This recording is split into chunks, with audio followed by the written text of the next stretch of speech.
I am 78 years old, and exactly 5 years ago, at the age of 73, I made a discovery that completely dismantled the life I had built. It shattered everything I believed about the American dream, and it pulled me back from the edge of a very quiet, very comfortable cliff. I want to talk to you about the biggest lie we are sold in this country. From the time you are 20 years old, you are told that the ultimate finish line of your life is retirement. You work 50 hours a week, you save your money, you endure the stress, all for the promise of a golden era where you finally get to stop. You get the watch, the pension, the comfortable recliner, and the endless free time. But what if I told you that this specific version of the American dream is actually a slow, comfortable death of the soul? What if the rest you are desperately working toward is the very thing that will destroy you? 5 years ago, I had everything a man is supposed to want. The house was paid off. The kids were grown and successful. My days were entirely my own, and I had never been more miserable in my entire life. I am speaking to you right now, whether you are 70 and sitting in an empty house wondering, is this it? Or you are 40 and grinding yourself into dust for a retirement that is decades away. We are terrified of growing old in America because we think aging means losing our physical strength. But that isn't the real tragedy. The real tragedy is losing your absolute sense of purpose. Today, I am going to share the discovery I made at 73 that brought me back to life. Let me take you back to my 73rd year. I had been retired for 8 years. I was a senior engineer for a great firm. For 40 years, my identity was my job. When my phone rang, it was because someone needed my expertise to solve a problem. Then, the retirement party happened. Everyone shook my hand, gave me a plaque, and I went home. For the first 6 months, it was paradise. I golfed, I slept in. But then, the silence set in. I remember a specific Tuesday morning. It was 10 a.m. I was sitting in my expensive leather recliner. The house was spotless. The TV was mumbling the morning news, and I realized, with a sudden, terrifying clarity, that if I disappeared right then and there, the world would not notice. My phone hadn't rung in 3 days. I had absolutely nothing to fix, nothing to build, and no one to serve. In America, we equate our worth with our productivity. When you strip a man of his work, you don't just take his paycheck, you take his identity. I was drowning in the feeling of being completely useless. I see it in my friends. We gather for coffee and we talk about our ailments, our doctor's appointments, and the weather. We become managers of our own decline. We guard our comfortable, perfectly manicured lives, but inside, we are starving for meaning. We are dying of boredom and a lack of responsibility. I realized that sitting in that chair, waiting for my children to visit so I could feel alive for a few hours, was a pathetic way to end a strong life. The discovery happened because of a man named Elias. I met Elias at a local hardware store. Society would have looked at Elias and called him a failure. He was 76, lived in a tiny apartment, and drove a beat-up truck.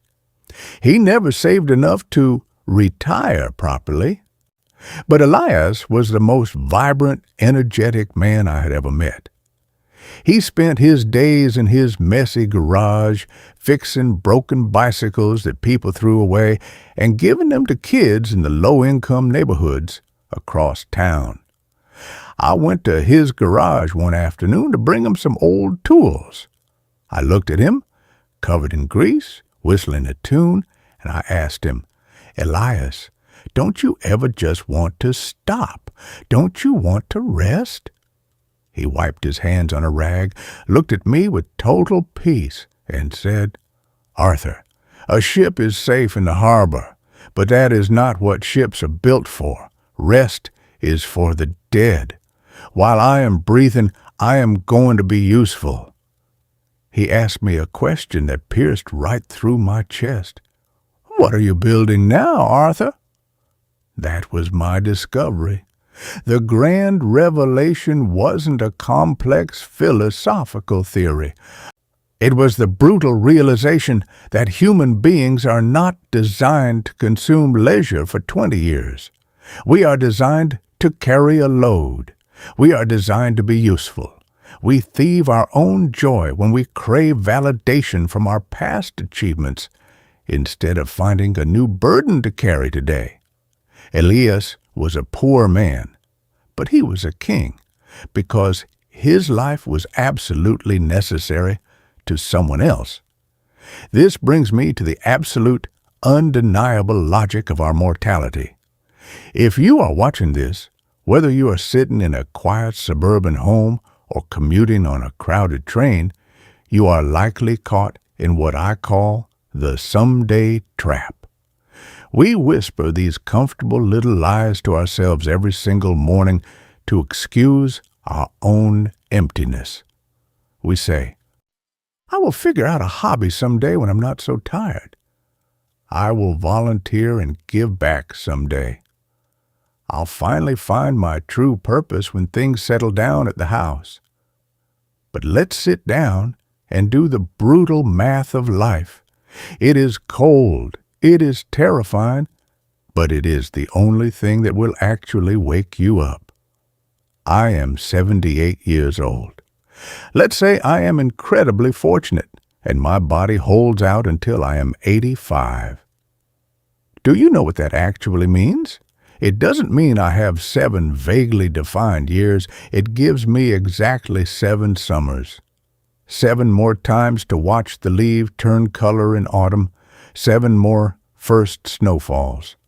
If I spend those precious, finite, unrepeatable days sitting in a perfectly climate-controlled room, leaning back in a leather recliner, actively trying to kill time, I am committing a profound sin against life itself. Listen to an old man. You do not have time to kill. You walk around this earth acting like your days are an endless bank account, completely oblivious to the withdrawals. But the brutal truth is, your account is rapidly draining. You are going bankrupt on time, and you absolutely refuse to look at the balance. Every single time you wake up without a burning purpose, you aren't just having a harmless, lazy day. That specific day dies forever. When you choose to sit in silence because it is easier than going out and being a beginner at something new, that moment is gone. There is no later to make up for it. You cannot rewind the tape. There is no magical future waiting for you where you suddenly wake up feeling deeply fulfilled without having to put in the work. There is only right now. We are terrified of physical death, but we completely ignore the emotional death that happens when we stop being useful. If you trade your right now for the dangerous illusion of comfortable leisure, you are making the absolute worst bet in the history of gambling. You are voluntarily retiring from life before your heart has actually stopped beating. You are stepping into your own grave while you still have breath in your lungs. You must actively manufacture your own meaning. You must go out and find a heavy load to carry, or the comfortable silence of your perfectly safe life will absolutely crush your soul. Exactly 5 years ago, I walked out of Elias's messy, grease-stained garage and drove back to my spotless, perfectly quiet house. I walked straight into my living room, took an old bed sheet, and physically threw it over that expensive leather recliner. Oh, I refused to sit in it ever again. Instead, I used my 40 years of engineering background to walk into a local high school and offer to teach kids how to build robotics after school. I don't get paid a single dime for it.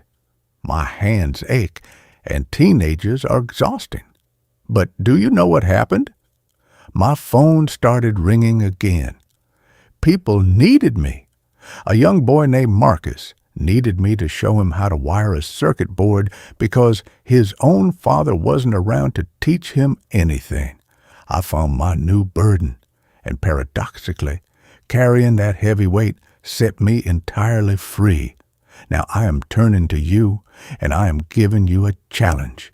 This is your 10-minute mission to completely redeem the rest of your life. I do not care if you are 80 years old, walking with a cane, or if you are 30 years old and feeling completely lost in your career. As soon as this video ends, I want you to take a physical piece of paper and a pen and write down the answer to one single life-altering question. Who needs you today? Stop focusing on what you can buy online. Stop obsessing over what entertainment you can consume next or how many hours you can comfortably rest. Find one small, tangible way to be incredibly useful to someone else. Plant a garden for the elderly neighbor who can't bend down anymore. Mentor a young person who is terrified of the future. Fix something that is broken. Demand responsibility for your own existence. Stop waiting for society to hand you a medal, a certificate, or a prepackaged purpose. You do not need to earn your dignity through a corporate paycheck or a fancy job title. You are completely enough right now, exactly as you are. But your soul desperately requires you to act. I want you to engrave this final thought into your mind. Write it down. Tape it to your bathroom mirror, so it is the very first thing you see when you wake up. This is the only absolute truth that matters when you finally reach the end of the road. If these words woke something up inside you today, if you felt a sudden tightness in your chest, because you know deep down that you have been hiding in your comfort zone, please do not keep this revelation to yourself. Share this video with someone who is struggling with the empty silence of retirement, or send it to someone who is running far too fast to realize they are completely empty inside. And I want you to leave a testament down in the comments below. What are you going to build today? Who are you going to help tomorrow morning? Let's build a real community of people who refuse to just fade away silently in a comfortable chair. My name is Arthur. At 73 years old, I almost died of comfort. Today, at 78, I have never been more intensely alive. Thank you for giving an old man your time. Now, go live.